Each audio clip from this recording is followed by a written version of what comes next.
So this is just an overview of this kind of mini circular saw with multiple attachments. I will tell you my thoughts about the saw as a cutting tool, and I'll just show you the blade here.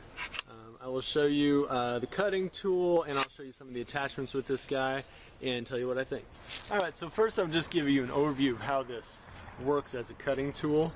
You've got your power here. This is your handle for power, and it has a little safety here, so you have to engage that before you power up the saw. And there's a blade guard here. Now that blade guard can be set at different depths, and it can't ratchet up unless you press this release button. So it's got some safety features. I like that. Just squeezing this guy, you're not going to set it off, and pressing the release button, you can bring this back. That's full exposure of the blade, and you can set, as you can see, different increments here. So if I wanted to go for a 1/2 inch depth cut, I would set that there, and that would only allow me 1/2 inch. So it's just like a circular saw in terms of being able to make different depth cuts. And I'll just run it at the full. A full depth is right about 1 inch. So, you know, obviously you're not going to use this guy for cutting 4x4s or even 2x4s. It's really a saw that is designed for cutting thin pieces of wood, drywall, plywood is what I plan to use it for. Alright, so let me give you a demo. First of all, it's pretty powerful, and move this guy over. And this is just a little, you know, strip of, I'd say 2x3 and 2x3/4, and I'll just knock a few of these off so you can see how it cuts.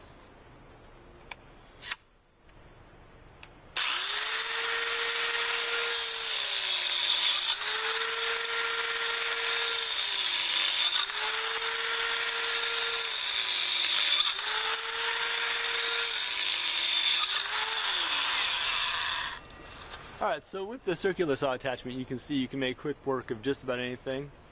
As for getting your cut exactly lined up, it's a little bit tricky with this saw, and it takes some getting used to. Most saws are like that. You can see that your blade is off center, so you're not lining it up with this line.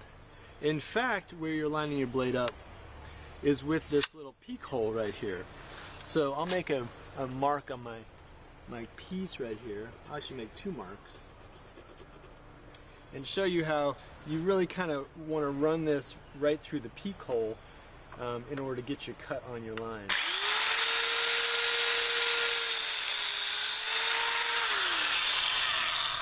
So there you can see I just initiated that cut right here, and I just initiated that cut right there, and it was coming in just left of my line, so I needed to adjust a little bit with the peak hole. So some saws are kind of nice because you can actually kind of look at the blade and see exactly where you're coming in, left of the line, right of the line, or on the line for very precise cuts. This one, because the blade is hidden, is just a little bit harder to see.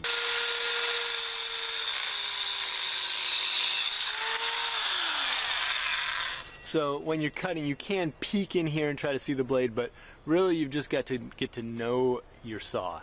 Alright, a few things I noticed about this. It does have these nice safety controls. This obviously to pull up the blade cover, and this guy to protect you from just inadvertently using the trigger. But getting used to doing this for the power and then this for the blade cover just takes a little getting used to, but I'm okay with that. I think a couple safety features are a good thing. One thing I'm not quite used to is just the size of this hand grip. It's a little bit like a grinder, you know, but the thing about a grinders often have that big handle, but the thing about a grinder is that it usually has, you know, like another handle or something like that. But this doesn't have that. This is a one-handed saw absolutely all the way. So it's just a little bit big, but it's light, so it's not uncomfortable. This is where you change your blade, and this is your blade hold button. So that's really easy. You just depress this for your blade hold, pull out this big Allen wrench right here, and loosen this Allen key. Like all saws, it's righty loosey and lefty tighty, so it's backwards. That way this thing doesn't come loose on you because of the way that it spins. That Allen wrench just stores right there on the back. It comes with the wood cutting blade I was just showing you. It comes with this stone and sort of like tile blade, which you've probably seen before. It comes with this fine tooth blade, which I have used on very, very, very thin plywoods and that kind of thing.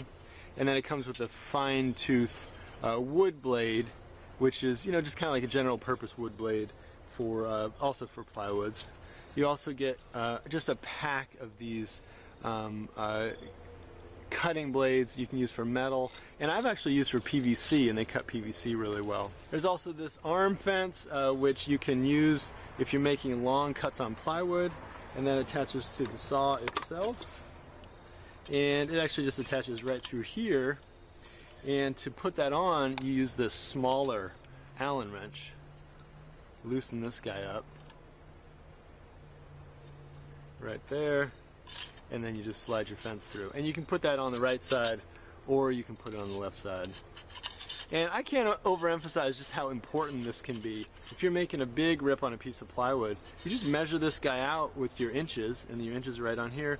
Put it at 4 inches or 3 inches, lined up with your blade, of course, and then tighten this down and just make your cut. So you don't need to make a big chalk line on your piece of plywood. All right, now one more thing this saw comes with is this. It's kind of like a miter box, and I haven't seen one of these before with the saw. It's a little bit like a track saw, and that's kind of cool in that you just put your saw in here and slide it through the rails for all your cuts. Obviously, this is for thin dimension wood because your wood goes through here, pieces of plywood and whatnot. You could use drywall or thin OSB. And then this is a guide here that would allow you to kind of control your piece. So this is kind of cool. I don't use too many little jigs like this in my shop. I tend to just draw my line and make my cut. But it is nice to see that as an option. Okay, so overall I think it's a pretty good saw. It's got some power. The only real difficulty I've got is with the grip and getting used to these 2 safety buttons. One here for the grip and one here as well. But other than that, I think it's a pretty good saw. Obviously, it's not going to replace my big circular saw, it's not going to replace my chop saw or my grinder, any of those. It's more of a small utility saw, which I think would be nice to have on the job. Raindrop, drop top, top smoking, no cooking the hot pot. Fucking on your bitch, yeah, that. Looking up, open the park pot.